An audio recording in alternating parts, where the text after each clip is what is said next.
4 নম্বর দিনে আমরা ঘুরতে বেরালাম আজারবাইজানের লোকাল কিছু জায়গা, যেখানে ওল্ড বাকুর সাথে রয়েছে শ্রীভানশাস প্যালেস, মেরিন টাওয়ার আর তার সাথে ফ্লেম টাওয়ার। তোমাদেরকে আজকের এই ব্লগে আমি নিয়ে যাব সেই সমস্ত জায়গায় যেখানে তোমরা পায়ে হেঁটেই ঘুরে দেখতে পারবে ওল্ড বাকু শহরটাকে।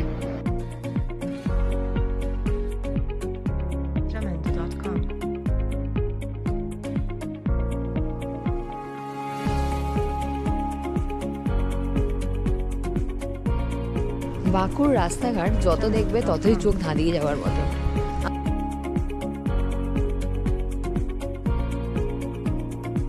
আমরা ওল্ড সিটিতে এখন হাঁটছি, চারপাশের বিল্ডিং পুরো ইউরোপিয়ান টাচ।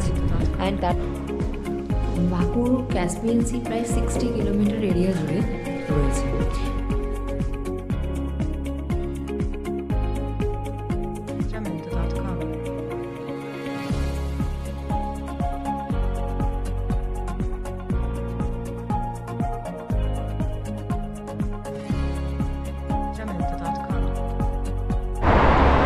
তো গুড মর্নিং বন্ধুরা, আজকে নতুন দিন আর আজকে হচ্ছে আমাদের 4 নম্বর দিন ইন বাকু। তো ফোর্থ আজকে লোকাল ঘুরবো। লোকালের মধ্যে আমরা ফার্স্টে যাব হচ্ছে প্যালেস অফ শ্রীভানশাস, অ্যান্ড তারপরে যাব হচ্ছে আমরা marine tower and then highland park. এই তো যেরকম অ্যাজ ইউজুয়াল নর্মাল আমাদের খাওয়া দাওয়া, ঘোরা, নিজামি এগুলো তো চলতেই থাকবে। তো ভিডিওটা আমি শুরু করব, তার জন্য তোমাদেরকে সাথে থাকতে হবে। আর যদি ভালো লাগে তাহলে লাইক, কমেন্ট অ্যান্ড সাবস্ক্রাইব করতে কিন্তু ভুলবে না। তোমাদেরকে দেখিয়ে দিই, এই হচ্ছে আমাদের হোটেলের এন্ট্রি। এটা হচ্ছে আমাদের হোটেল, ঠিক আছে? আমরা একদম মেন সিটি সেন্টারের সামনেই রয়েছি। সিটি সেন্টারের সামনে কেন বলছি, ওই দিকটা তোমরা যে দেখতে পাচ্ছ ওখান থেকে আমাদের সমস্ত কিছু, যেমন বাকু আই, ওটা অ্যাকচুয়ালি বুলভার্ড বলে। বুলভার্ড হচ্ছে মেন একটা অ্যাট্রাকশন, যেরকম নিজামি, যেরকম আদার সাইড মানে বাকুর মধ্যে, সেরকমই বুলভার্ড একটা অ্যাট্রাকশন। আমরা যে জায়গাটায় দাঁড়িয়ে রয়েছি এই জায়গাটা হচ্ছে মেন হাব, মানে এখান থেকে সমস্ত জায়গায় তোমরা ওয়াকিং ডিস্টেন্স কভার করতে পারবে। আর এখানের মধ্যে সব থেকে নিয়ারেস্ট হচ্ছে এটা, এখানে তোমরা দেখতে পাচ্ছ, এটা হচ্ছে 4 সিজন হোটেল। এই হোটেলটা বাকুর একটা খুব লাক্সারি হোটেল। আর এখান থেকে এই 4 সিজন হোটেল এর পেছন দিকে মানে এই দিকটাই হচ্ছে বুলভার্ড। এখান থেকে হচ্ছে সমস্ত রকমের লাইক এখানে লিটল ভেনিস, যেটা তোমরা আগের ভিডিওতে দেখলে, লিটল ভেনিস থেকে শুরু করে বাকু আই, এখানে দুখানা বড় বড় মল, পার্ক বুলভার্ড মল আর একটা হচ্ছে ডেনিস খাঁ মল। এই দুটো মল এখানে সব থেকে ফেমাস। তো এখানে আছে সেই দুটো মল, প্লাস এখানে তোমাদের হায়দার আলিয়েভ সেন্টার, সমস্ত কিছুই। প্লাস এখান থেকে এই সাইড থেকে যদি তোমরা দেখো, এখান থেকে আমরা ওয়াকিং ডিস্টেন্সেও নিজামি যেতে পারি। আর আমাদের হোটেলের লোকেশান, অ্যাকচুয়ালি আমরা হোটেল তো নিইনি, আমরা নিয়েছি হোমস্টে। আমাদের হোমস্টের লোকেশান একদম মানে মিডল অফ দ্য সিটি। এখান থেকে আমাদের হোটেল থেকে তোমাদের দেখালাম যে ফ্লেম টাওয়ারও দেখতে পাওয়া যায়। তো চলো এখন যাওয়া যাক। এই হচ্ছে 4 সিজন হোটেল, তোমরা দেখতে পাচ্ছ। তো এইখান থেকে তোমাদের নিচে এখানে আন্ডারগ্রাউন্ড দিয়ে তোমরা ক্রসিং করতে পারবে। এখান থেকে যদি ঢোকো তাহলে এই সাইড থেকে বেরোবে ওইদিকে। তো এখানে রাস্তা ক্রস করারও একটা নিয়ম আছে, মানে তোমরা হুটহাট করে রাস্তা ক্রস করতে পারবে না, বাট স্টিল আমরা ফাঁকা দেখলে হয়তো ক্রস করছি। কিন্তু যখন সন্ধ্যের টাইম বা বিকেলের টাইম, তখন কিন্তু হুটহাট রাস্তা ক্রস করা যাবে না, আন্ডারগ্রাউন্ডই ইউজ করতে হবে। আন্ডারগ্রাউন্ড 24 আওয়ার্স খোলা থাকে। তাদেরকে বলছিলাম ওই যে হচ্ছে ক্যাসপিয়ান সি এর জায়গাটা, ওই ক্যাসপিয়ান সি। আর এখন আমরা যাচ্ছি হচ্ছে প্যালেস অফ শ্রীভানশাস দেখতে। এই হচ্ছে 4 সিজন হোটেল। এখান থেকে ঢোকার পরে এই হচ্ছে ওল্ড সিটির ভিউ।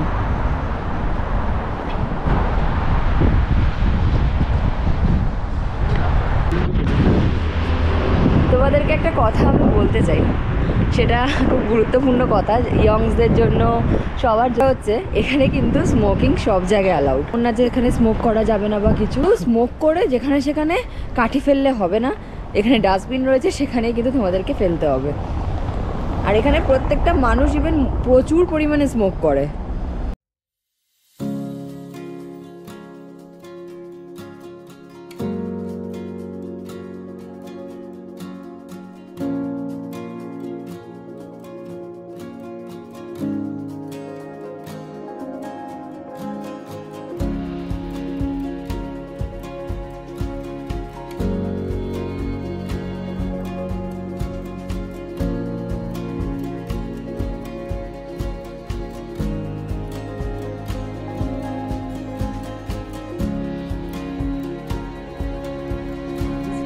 মুহূর্তে আমাদের চোখে পড়লো একটা লিটল কফি শপ, তার নামও হচ্ছে ক্যারাভান। বাট এটা আমাদের যে ক্যারাভান ছিল নিজামি, তার থেকে অনেকটাই সস্তা। আর যেহেতু খাওয়া দাওয়ার প্রবলেম হচ্ছিলো, তাই আমরা ডিসাইড করলাম যে একটু ব্রেকফাস্ট করে নিই। তো এই হচ্ছে ক্যারাভান, আর এর মেনিউ খুবই কম। এখানে তোমরা দেখতে পাবে 4 মান্না 3 মান্নাতে সমস্ত জিনিস আমরা অর্ডার করেছি। চিজ স্যান্ডউইচ, আমার হাজব্যান্ড আজকে ভেজ খায়, তো তার জন্য চিজ স্যান্ডউইচ হয়েছে, নো এগস নো চিকেন। আর আমার ক্লাব স্যান্ডউইচ অর্ডার করেছি, আর তার সাথে মাঙ্গাজা, এদের একটা স্যালাডের আইটেম যেখানে ভেজিস দিয়ে বানানো হয়। তো তোমরা যদি মনে করো এখানে আসতে, তো তোমাদেরকে দেখালাম ক্যাফেটা আউটসাইড সিটিং অ্যারেঞ্জমেন্টস আছে, আর ইনসাইড সিটিং অ্যারেঞ্জমেন্টসও আছে। কিন্তু এখানে যেহেতু একটু উইন্ডি ওয়েদার, তো ভেতরে বসলে একটু মম পাওয়া যায়, বাট স্টিল আমরা চুজ করেছি বাইরেই বসবো। তো খাবার এলে তোমাদেরকে বলছি এখানকার টেস্ট কীরকম। আজারবাইজান ব্লকের আমার লাস্ট এপিসোড কিন্তু থাকবে পুরোটাই ফুড নিয়ে, এখানে কিরকম কি ফুড পাওয়া যায় তার ডিটেলস ভিডিও নিয়ে। তাই জন্য কিন্তু তোমাদেরকে লাস্ট অবধি আমার প্রত্যেকটা সিরিজ দেখতে হবে।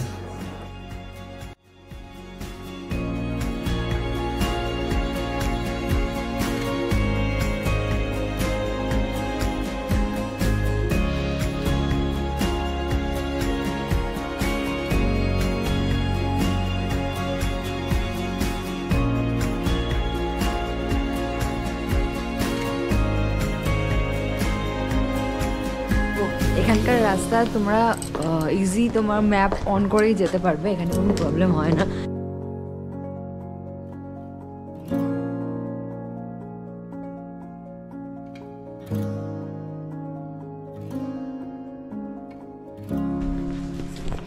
এটা হচ্ছে ওল্ড সিটি, মানে একদম তোমরা এখানে চাইলেও হোটেলস নিতে পারো। এখানে ব্যাক সাইডে হোটেলস দেখছো, হোমস্টেও এখানে অ্যাভেলেবেল। এয়ারবিএনবিটা আমরা এখানে দেখেছিলাম, কিন্তু এয়ারবিএনবির হোটেলটা আমরা আনফর্চুনেটলি পাইনি, বিকজ ওটা শেষ হয়ে গেছিলো আমাদের বুকিংয়ের আগেই। হোমস্টেজের ভাড়া অনেক কম এখানে হোটেলের থেকে। আর হোটেলে যদি তোমরা মেক মাই ট্রিপ বা আদার সাইড থেকে বুক করো, তাহলে মোটামুটি ওই পার ডে হিসাবে এইসব জায়গায় 6-7 হাজার করে পড়বে। বাকুর প্রাণকেন্দ্রে অবস্থিত শ্রীবানশাস প্যালেস, যেটি আজারবাইজানের অন্যতম একটি নিদর্শন। এখন আমি দাঁড়িয়ে হচ্ছে প্যালেস অফ শ্রীবানশা। 15th সেঞ্চুরির রাজা শ্রীবানশা এই প্যালেসটা তৈরি করেছিল, বাট আফটার দ্যাট এটা যত সময় গেছে ততদিন এটা বন্ধ হয়ে গিয়ে এখন এটা অ্যাজ এ ট্যুরিস্ট অ্যাট্রাকশন হিসেবে পরিণত হয়েছে। এটাতে ঢুকতে এন্ট্রি ফি লাগে 15 মান্নাত পার পারসন। তো গিয়ে আমরা দেখি ভেতরে কি আছে না আছে।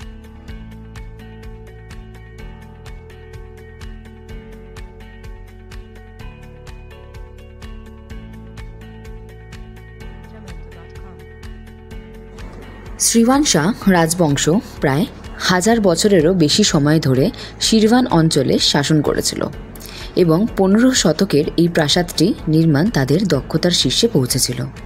এই কমপ্লেক্সে বেশ কয়েকটি ভবন রয়েছে, যার মধ্যে রয়েছে একটি প্রাসাদ, একটি সমাধি, একটি সৌধ, একটি মসজিদ এবং একটি স্নানাগার, যেটি বল পাথরে নির্মিত। এই প্যালেসটি ক্যাসপিয়ান সাগরের তীরে অবস্থিত একটি পাহাড়ের ওপর, যা দর্শনীয়দের কেবল ইতিহাস ভ্রমণের সুযোগ দেয় না, বরং বাঁকুড় এক মনোমুগ্ধ দৃশ্যও দেখায়। 1918 এখানে আমেরিকান ড্যাশনস প্রচুর পরিমাণে গুলি করা হয়েছিল এখানকার যারা লোকজন ছিল। 12,000-এরও বেশি ইনোসেন্ট পিপল, এখানকার যে সিভিলাইজেশনের যে সিটিজেন, তারা অনেক মারা গেছিলো, এবং সেই জন্য এই প্লেসটাকে সাইলেন্ট প্লেস হিসাবে ধরা হয়।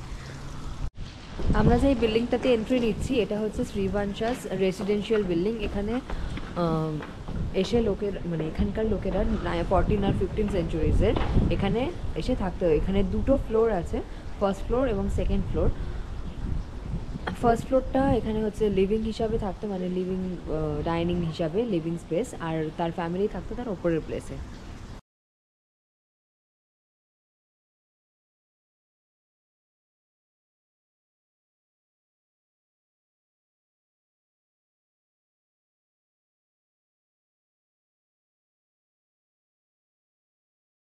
তোমরা যে দেখতে পাচ্ছ এই যে গোল্ডেন কাজ করা জিনিসগুলো, এগুলো পুরোটাই উড লেয়ারের।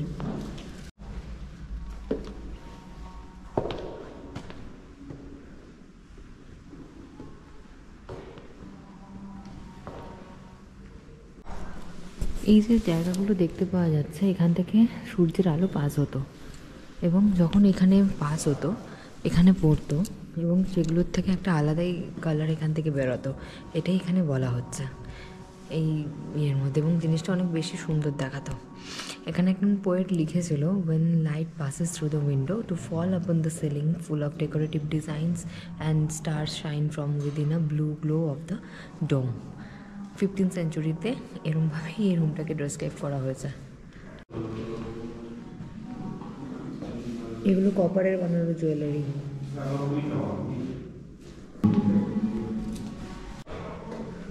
বাকুর ক্যাসপিয়ান সি প্রায় 60 কিলোমিটার এরিয়া জুড়ে রয়েছে এবং এই চারপাশে দেখা যায় প্রচুর বিল্ডিংস আর ক্যাসেল।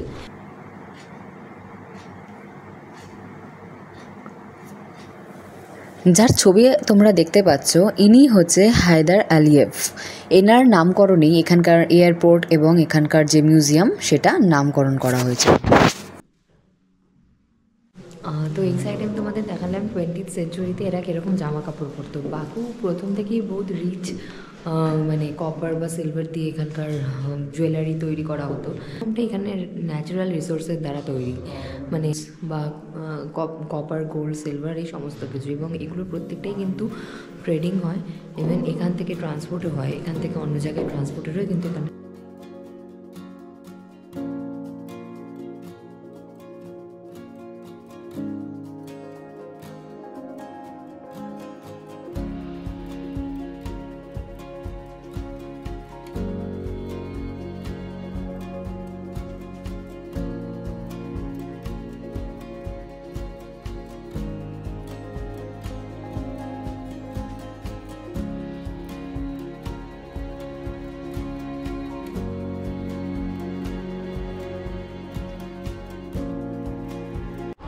তো এখন আমরা দাঁড়িয়ে আছি ওয়েস্ট কালা, যেটাকে বলে হচ্ছে মেরিন টাওয়ার। এর একটা গল্প আছে, আমি ছোট করে বলছি। এখানকার রাজা তার মেয়ের বিয়ে দিতে চেয়েছিল একটা ছেলের সাথে যাকে সে মেয়ে ভালোবাসতো না। তো তখন তার মেয়ে বলেছিল যে তুমি এখানে একটা টাওয়ার বানাও এবং যদি এরকম বানাতে পারে তাহলে সে হয়তো ফিরে আসবে। কিন্তু আফটার দ্যাট বাবা এখানে টাওয়ার বানিয়েছিল, কিন্তু আনফর্চুনেটলি যে মেয়েটিকে বিয়ে দেওয়ার জন্য ফোর্স করেছিল সেই মেয়েটি এখান থেকে জাম্প করে মারা গেছে। তো এইটারই হিস্ট্রি নিয়েই তৈরি হয়েছে এই মনিউমেন্টস। 12th সেঞ্চুরির এই মনিউমেন্টস ইনক্লুডিং শ্রীবানশাস প্যালেসের সাথেই জড়িত, এবং এই পুরো এই যে রাস্তাটা দিয়ে আমরা এলাম এটা পুরোটা নিয়েই হচ্ছে এই ওল্ড বাকুর হিস্ট্রি। ভেতরে গিয়ে আমরা দেখব, এবং এটার পরে প্রচুর পোয়েটরা এটাকে নিয়ে পোয়েমস এবং অনেক স্টোরিও লেখা হয়েছিল। এরকমই একটা স্টোরি বুকের কথা কালকে আমাদের গাইড বলেছিল, আলি অ্যান্ড নিনো। এই স্টোরিটা নাকি এখানকার কোনো একটা লাভ স্টোরি হবে। তো চলো ভেতরে গিয়ে দেখি কি আছে জিনিসটা।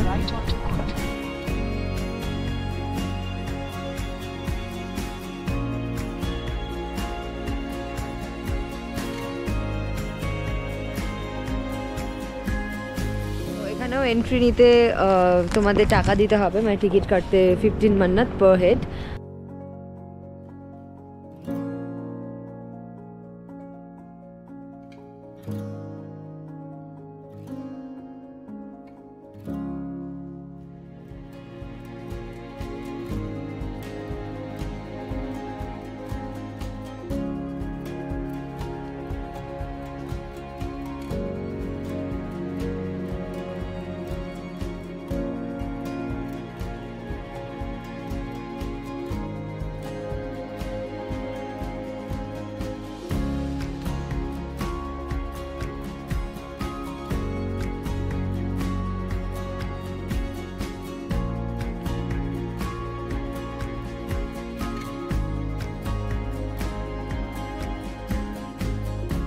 প্রত্যেকটা ফ্লোরের মধ্যে আলাদা আলাদা নাম আছে।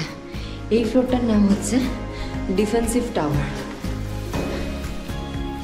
এই ফ্লোরটা বানানো হয়েছিল এখান থেকে যখন সমুদ্রের কোনো দস্যুরা এসে যদি অ্যাটাক করে, বা সেই ক্ষেত্রে এখান থেকে নজর খুব ভালো রাখতে পারবে।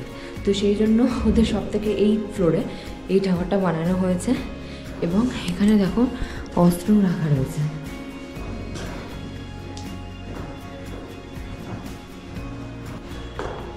আর এই ফ্লোরটা হচ্ছে লাস্ট ফ্লোর।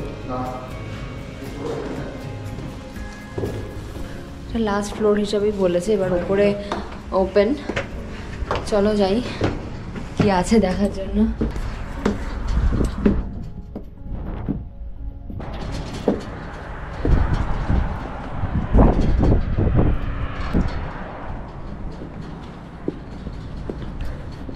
এখান থেকে পুরো বাকু সিটিটাই দেখা যায়।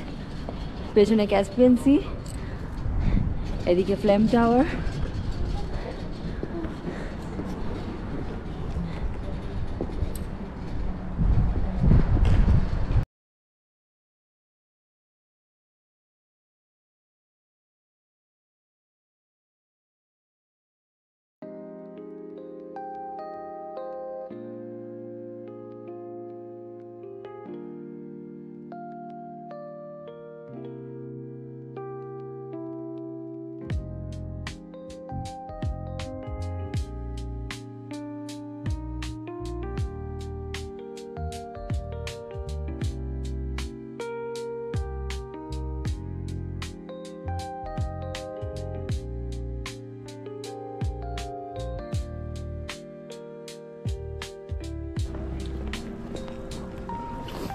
তো আমরা এখন আছি হচ্ছে highland park view point. Highland park এদের কথায়, এদের ভাষায় ওটাকে বলে হিগল্যান্ড পার্ক। হিগল্যান্ড পার্ক আমাদের জাস্ট মেরিন টাওয়ার থেকে এখানে ট্যাক্সিতে আসতে হয়েছে, 16 মিনিট টাইম লাগে। প্রাইস হচ্ছে 3.8 বান্নাত ক্যাবের ভাড়া। তোমরা যদি সামনে থেকে ফ্লেম টাওয়ারটাকে দেখতে চাও তাহলে তোমাদেরকে আসতে হবে হাইল্যান্ড পার্কে।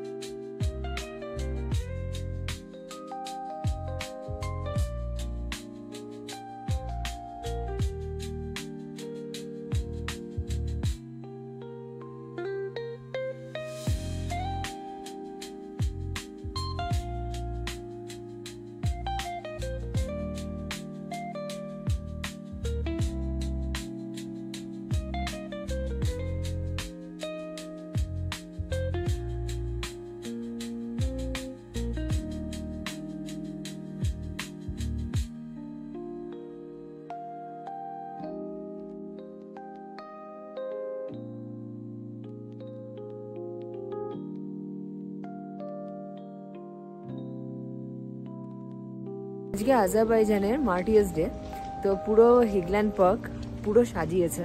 তোমরা দেখতে পাচ্ছ পুরো ফ্লাওয়ার্স দিয়ে, আর এগুলো সবকটাই অরিজিনাল ফ্লাওয়ার, মানে কোনো প্লাস্টিক ইউজ হয়নি।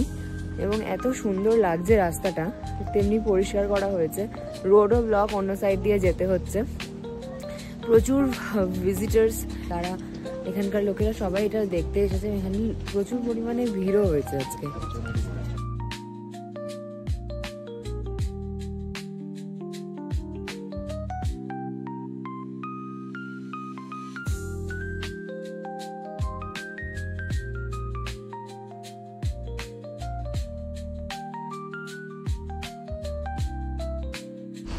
তো কেমন লাগলো তোমাদের আজকের এই ভিডিও জানিও। আজকে আমরা কভার করলাম এগুলো। তো 4th দিন বাকুতে আমরা লড়লাম লোকাল ওল্ড বাকু। তোমাদের কেমন লেগেছে আজকের এই কন্টেন্ট অবশ্যই আমাকে কিন্তু জানাতে ভুলো না। যদি ভালো লাগে তাহলে অবশ্যই লাইক, কমেন্ট অ্যান্ড সাবস্ক্রাইব করতে ভুলো না। যদি কোনো কিছু ইনফরমেশন লাগে তাহলে কমেন্ট বক্সে জানিও। আর তোমাদের সাথে আমি এই যে ঘোরার এক্সপিরিয়েন্সটা প্রতি মুহূর্তে শেয়ার করতে থাকবো। তো চলো আজকের জন্য এইটুখানি, টাটা।